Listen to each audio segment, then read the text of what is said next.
من اغرب الحاجات اللي شفتها ان في منكم ناس بتحدد الكلية بتاعتها علشان مثلا الكلية دي داخل فيها ناس صحابي في ثانوي، او داخل فيها ناس جيراني، او داخل فيها ناس معارفي، ولازم يبقوا معايا في الكلية، ولازم ابقى اكمل معاهم.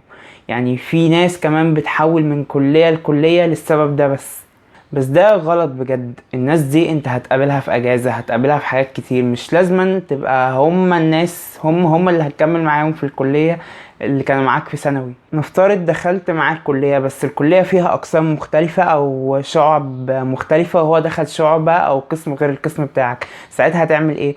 يعني ما انت ممكن ما تلاقيهوش معاك او تلاقيه في قسم مختلف. فعشان كده لازما في قرارات ما ينفعش ناخدها بناء على ان احنا خايفين نبقى لوحدنا. طيب دلوقتي دخلت الكلية وفي دماغك بقى انك عايز تكون صحاب وتعمل شلة، هنسافر، هنخرج مع بعض، هنعمل حاجات كتير، وعندك حماس طبعا لكل ده. بس خليني اقولك على حاجة: لما تدخل الكلية مش اول حد يكلمك او يقف معاك او يضحك معاك شوية ان هو ده خلاص الشخص اللي هيبقى صاحبك، وتبدأ بقى انك تثق فيه ويعني ترتاح معاه وتفتح له قلبك. كلمة صاحب دي كلمة كبيرة جدا وما تتقالش على اي حد.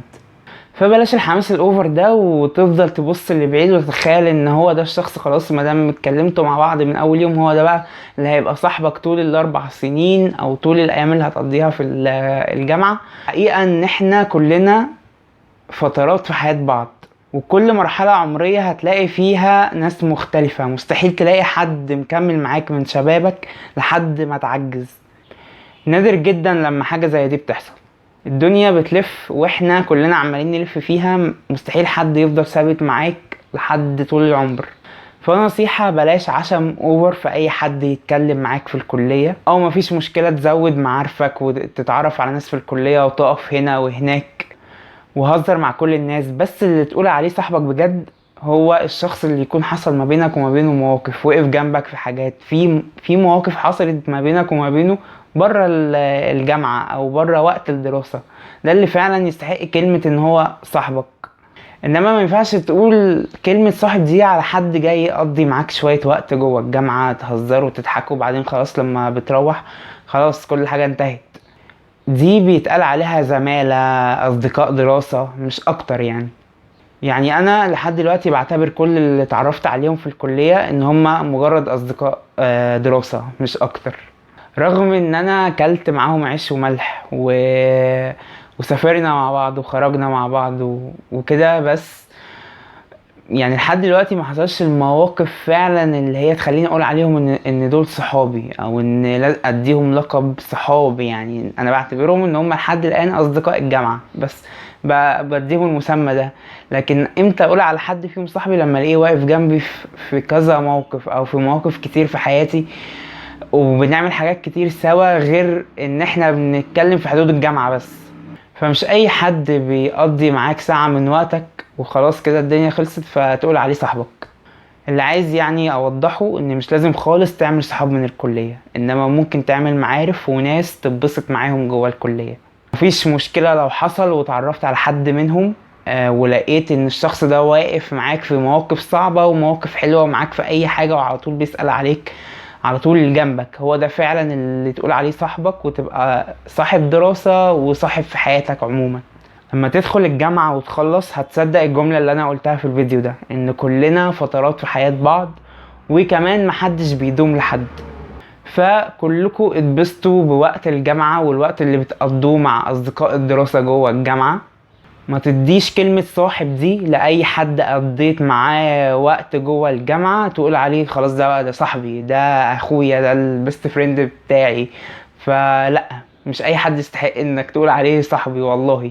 كمان وانت بتتعرف على صاحب افتكر ان الصاحب ساحب.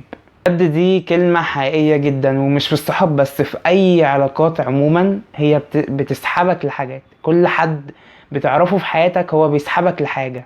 فلازم تخلي دايرة علاقاتك كلها فيها ناس تعليك مش توطيك، ناس تضيف حاجة لحياتك مختلفة ايجابية مش اختلاف سلبي. يعني مثلا ما تتعرفليش على واحد وياخدك لتحت وتنزل بقى كلنا تحت مع بعض والدنيا تغرق. لا، اتعرف على حد يديك اضافات ايجابية، حاجات ايجابية يعني، برضو ما يبقاش حد رخم وحد اللي هو دحيح وعايز الحياة كلها واخدها ان هي كلها تاسكات في حياته بيعملها والدنيا يلا نجري يلا نجري يلا نجري، وبرضو في نفس الوقت ما تتعرفش على حد اللي هو صايع وضايع يعني. شوف حد بترتاح له ودمه خفيف بتتبسط معاه وفي نفس الوقت يكون ايجابي ويفيدك في حياتك. فخلي كل دايرة علاقاتك سواء صحاب سواء معارف تبقى كلها نوعية الاشخاص اللي مناسبة معاك. ومفيش مشكلة برضو الناس اللي هي مش طبيعية، اللي هو ايه من بعيد لبعيد كده وفي ابتسامة خفيفة بس ايه، ولا انت تضرني ولا انا اضرك. فدي اهم حاجة، انك تخلي دايرة الناس اللي حواليك ناس تعليك وتعلى بيهم. بلاش حماس زيادة في اي حاجة، خليك اجتماعي ما تتكسفش. حاجة عايز تسأل فيها ادخل على جروب الدفعة واسأل، ما تتحركش ان انت تكتب تسأل حاجة. انا بشوف ناس بتتكسف انها تتكلم على جروب الدفعة. مفيش مشكلة انك تخش تسأل او توقف حد في الجامعة تسأله على حاجة معاك في الكلية، مفيش مشكلة يعني. خليك اجتماعي واسأل كل الناس على اي حاجة، هتلاقي حد يفيدك يعني. ما بلاش تمشي جنب الحيطة يعني، بلاش تبقى جوه الجامعة اللي هو انا في حالي كده واخد جنب وفي الاخر ترجع تتضايق ان انت لوحدك. هو انت لازم ترمي نفسك وسط الناس عشان تلاقي ناس حواليك. كل ما معارفك تزيد كل ما ده هيديك ثقة في نفسك. لكن برضو بأكد عليها، مش كل الناس تستحق نديهم ثقة ان دول يبقوا صحابنا. ففي فرق ما بين المعارف والصحاب، تمام؟ والاتنين حاجة كويسة يعني، سواء معارف او صحاب الاتنين حاجة كويسة. خليك متأكد ان كل شخص دخلته حياتك هيفيدك بحاجة.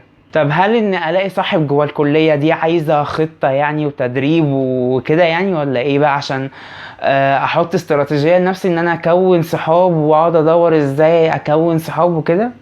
لا، الموضوع مش مستاهل كل ده. لوحدها كده مش محتاجة تخطيط ولا اي يعني حركة منك او اي مجهود منك. انت ممكن حد يجي يسألك في حاجة يبني معاك حوار، ومن هنا تبدأ ان انت تتعرف عليه، وبعد كده تخش في بداية ان هو يبقى من معارفك، وبعدين تقدر تحدد من خلال المواقف معاه ومن تجاربك معاه اذا كنت هتحط له لقب ان هو صاحب ولا لا. في الاخر بتمنى لكم وبتمنى لنفسي ان احنا نقضي فترة جامعية كويسة سعيدة كده ومليئة بالذكريات اللطيفة.